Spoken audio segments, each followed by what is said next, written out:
আসসালামু আলাইকুম। Minus blog and cook চ্যানেলে সবাইকে স্বাগতম। কেমন আছেন সবাই? আশা করছি সবাই ভালো আছেন। আমার প্রিয় বন্ধুরা দেশে বিদেশে যে যেখান থেকে আমার ভিডিওটি দেখছেন, আমরা আল্লাহর অশেষ রহমতে বেশ ভালো আছি। হাজির হয়ে গেলাম ছোট্ট একটা ভিডিও নিয়ে। তো এই যে এখানে সোহাগের আব্বু বাজার নিয়ে আসছে। আজকে অনেকগুলো বাজার আনছে একসাথে, দেখুন অনেক দিন পরে।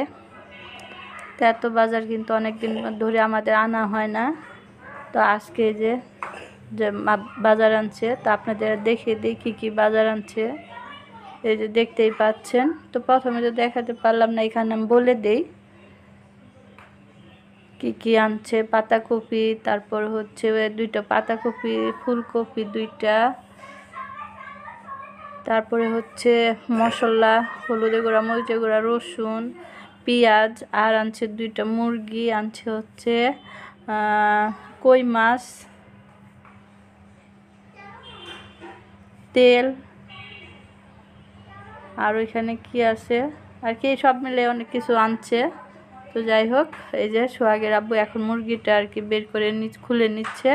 আর এই যে কই মাছ, ওখানে আছে ধনিয়া পাতা, চা পাতি, মানে অনেক কিছু আনা হয়েছে টুকটাক, অল্প অল্প করে আনা হয়েছে। এমন যে অনেকগুলো আনছে তা না বন্ধুরা, আর কি যা লাগবে অল্প করে। তো এখানে সোহাগের আব্বু মাছগুলো নিয়ে আসলো। মাছগুলো এখন বের করে একটা হাঁড়িতে ঢেলে নিবে। কই মাছ আনছে, তাজা তাজা একদম বিলের কই মাছ, আমার বলতেছে বিলের কই মাছ। তো বন্ধুরা দেখুন, এই যে বিলের কই মাছ আনছে, এখন বের করে নিবে, ঢেলে নেওয়া হবে পলিথিন আর কি, পলিথিনের ভিতরে। তো পলিথিনটা খুলে নেওয়া হচ্ছে। পলিথিনটা অনেক আর কি শক্ত করে গিট দেওয়া, গিটটা খুলতে একটু কষ্ট হয়। তো এই যে দেখুন কিভাবে লাফাচ্ছে কই মাছগুলা। তো এই যে কই মাছ ঢেলে নেওয়া হইলো, আর কি তাজা দেখতে পাচ্ছেন, অনেক সুন্দর মাছগুলা। কই মাছ, অনেক দিন পর কই মাছ আনা হয়েছে। তো এই মাছগুলো সোহাগের আব্বুর সাথে আমার সাথে ঝগড়া লেগে গেছে। আমি বলতেছি হচ্ছে চাষের কই মাছ, আর সোহাগের আব্বু বলতেছে বিলের কই মাছ, একদম তাজা তাজা বিল থেকে ধরে আনছে। তাও আবার আমাদের টাঙ্গাইলের, আমার দেশ তো টাঙ্গাইল, তো আমাকে বলতেছে তোমাদের টাঙ্গাইলের কই মাছ বিল থেকে ধরে আনছে এইমাত্র। তো বন্ধুরা আপনারা দেখে বলুন তো, এগুলা কই মাছ আর কি দেশি কই মাছ, চাষের কই মাছ, না দেশি কই মাছ, বিলের কই মাছ, আপনারাই বলবেন। তো আমার সাথে তো সোহাগের আব্বুর সাথে আর কি ঝগড়া লেগে গেল এই মাছ নিয়ে। তো মাছগুলারে আমি একটু এই যে সিঙ্কে ঢেলে নিলাম, ঢেলে আবার পানি ছেড়ে দিছি। তো এখন একদম পুকুরের মতো লাগতেছে, মনে হচ্ছে পুকুরে আর কি মাছগুলো সাঁতার কাটতেছে। ভালোই লাগলো, ছোটবেলার মতো। আমার বাবা আর কি বাপ চাচারা এরকম মাছ ধরে আনতো, আমার মা চাচিরা এরকম চারির মধ্যে, বড় বড় চারির মধ্যে জিলাই রাখতো মাছগুলা, শিং মাছ, কই মাছ এভাবে জিলাই রাখতো। সেই জিলানো মাছ কয়েকদিন ভরে আর কি খাওয়া হতো, যখন কিছু না থাকতো, মাছ টাছ না থাকতো, তখন ওই জিয়ানো মাছ খাওয়া হতো। তো যাই হোক, মাছগুলো এখন আমি অনেকক্ষণ খেললাম বাচ্চাদের মতো মাছ নিয়ে, ভালোই লাগলো। আপনাদের কেমন লাগলো অবশ্যই কমেন্ট করে জানাবেন, কে কে এরকম করছেন সেটাও বলবেন। তো মাছগুলো আমি একটা এখন হাঁড়িতে উঠিয়ে নিলাম, মাছ এখন কাটতে বসে যাব। মাছ কাটবো, মুরগি কাটবো, সব কেটে কুটে রেডি করে নিব, তারপর রান্না করব। তো এই হচ্ছে মহিলাদের সংসার জীবন, সকাল থেকে কাজ শুরু করো রাত পর্যন্ত।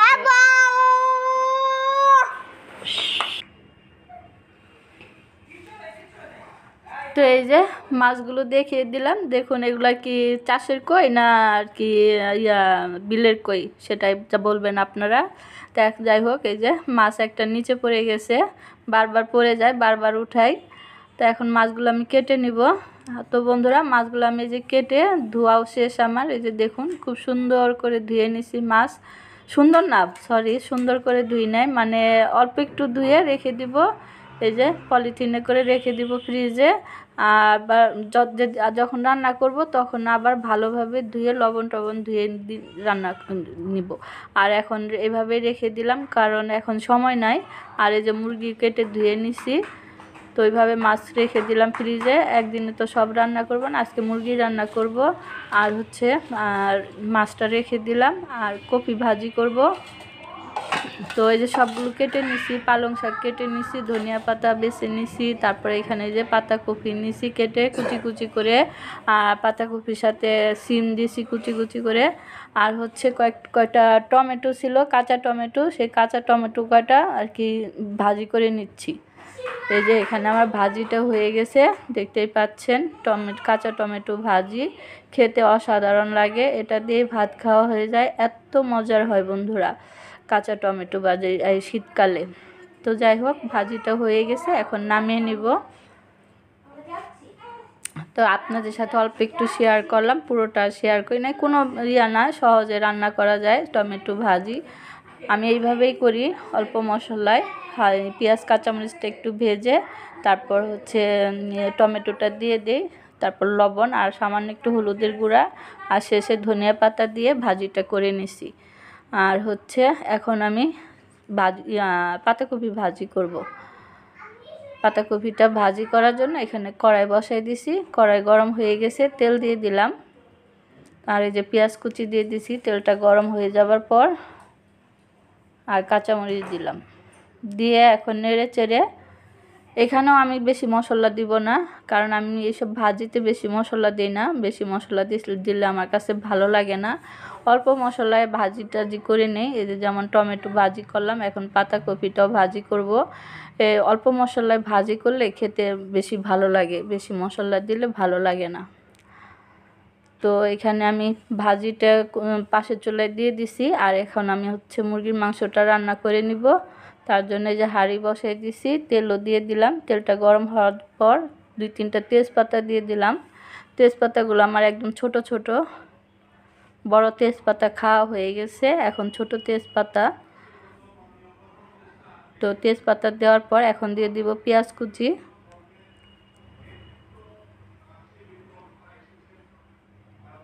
তো বন্ধুরা, এই যে এখানে আমি পেঁয়াজ কুচি দিয়ে দিলাম। পেঁয়াজটা একটু হালকা নেড়ে চেড়ে ভেজে নেই।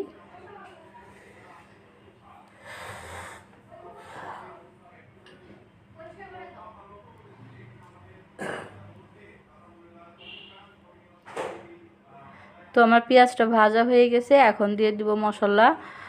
পরিমাণ মতো আদা রসুন বাটা দিয়ে দিব।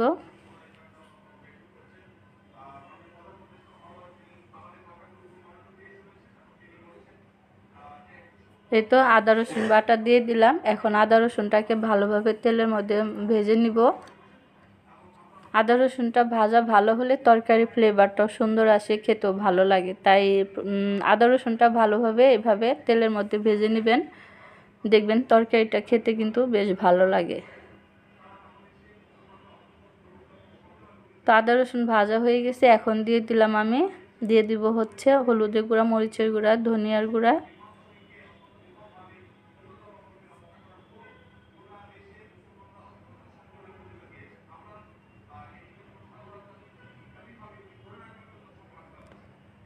স্বাদ মতো লবণ দিয়ে দিলাম। সমস্ত মশলা দেওয়া শেষ, লবণ দিয়ে এখন মশলাটাকে বেশ কিছুক্ষণ কষাবো। আর এই যে পানি দিয়ে দিলাম, পানি দিয়ে আরও কিছুক্ষণ কষিয়ে নেব।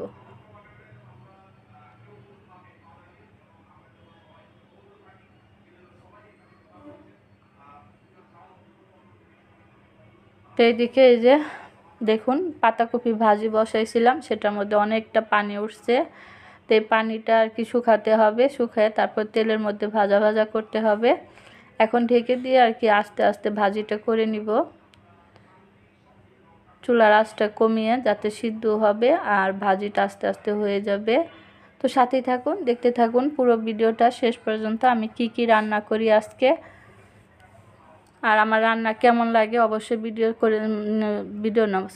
কমেন্টের মাধ্যমে জানিয়ে দিবেন। ভালো লাগলে লাইক কমেন্ট শেয়ার করে দিবেন। তো এখানে এই যে আমার মশলাটা কষানো হয়ে গেছে বন্ধুরা, দেখতেই পাচ্ছেন কত সুন্দর হয়েছে। আর দিয়ে দিলাম হচ্ছে মাংস, কেটে ধুয়ে রাখা মুরগির মাংস দিয়ে এখন ভালোভাবে কষাবো।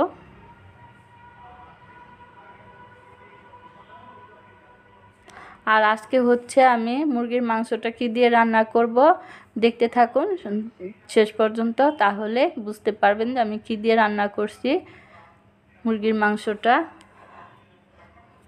আপনারা এইভাবে রান্না করছেন কি না অবশ্যই কমেন্ট করে জানাবেন। তো এই যে বন্ধুরা, ঢাকনাটা উঠিয়ে আমি এই যে মুরগির মাংসটা আবার নাড়াচাড়া দিয়ে দিচ্ছি। দেখুন কতটা পানি উঠছে। তো আমার মুরগির মাংস কিন্তু কষানো শেষ। এই যে আমি দিয়ে দিচ্ছি হচ্ছে পালং শাক। আজকে আমি পালং শাক দিয়ে মুরগির মাংস রান্না করতেছি। আপনারা কি এরকম করে কখনো রান্না করছেন বন্ধুরা? জানাবেন।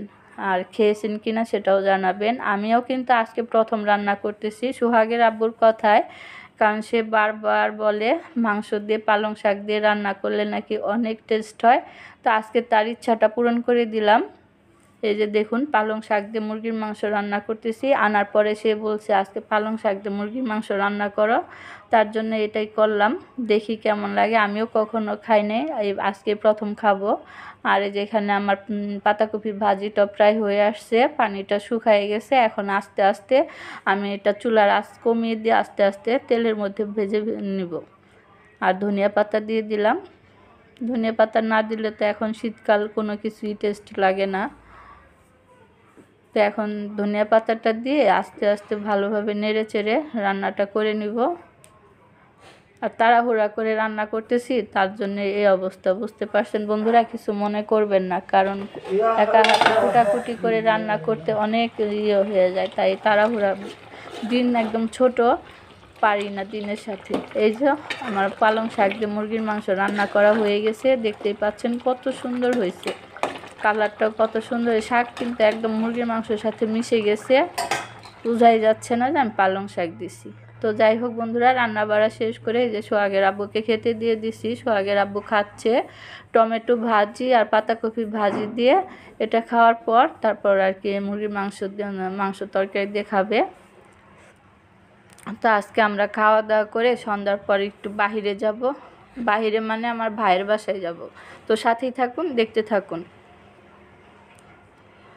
এই তো সোহাগের আব্বু ভাজি দিয়ে খাচ্ছে, দেখুন অনেক মজা হয়েছে। আর টমেটো ভাজি তো অনেক ভালো লাগে খেতে, টক টক।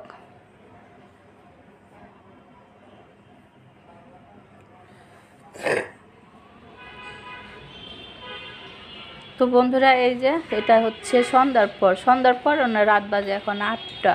সেই দুপুরে খাওয়ার পর এখন আবার আপনাদের সামনে চলে আসছি। এখন বাজে রাত 8টা। আমি আমার ভাইয়ের বাসায় যাচ্ছি, সাথে সোহাগের আব্বু আছে। তো অনেকদিন পরে ভাইয়ের বাসায় যাচ্ছি। ভাইয়ের বউর শরীরটা একটু খারাপ, মানে পায়ে খুব ব্যথা, তাই ফোন করছিল, বলছিল, তো ভাবলাম যে যাই একটু দেখে আসি।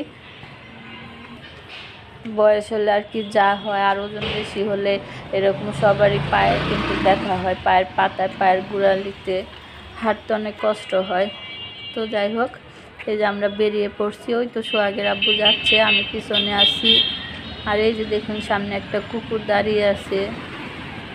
আর এই যে দেখুন রাতের বেলা কত সুন্দর লাইট জ্বলতেছে। তো অনেক মানুষজন মানে সবাই এখন কিন্তু বাহিরে। আর এই যে মাটির কিছু জিনিস, তো আমরা আমাদের বাসা থেকে কাছেই কিন্তু হেঁটে চলে আসা যায়। তো আমরা কিন্তু আমার ভাইয়ের বাসায় চলে আসছি। তো এই যে সিঁড়ি দিয়ে উঠে যাচ্ছি, আমরা 4 তলায় যাব। তো সোহাগের আব্বু এই যে আগে আগে যাচ্ছে আর আমি পিছনে আছি। তো আমার এই যে সিঁড়ি দিয়ে উঠতে আজকে একটু কষ্ট হচ্ছে।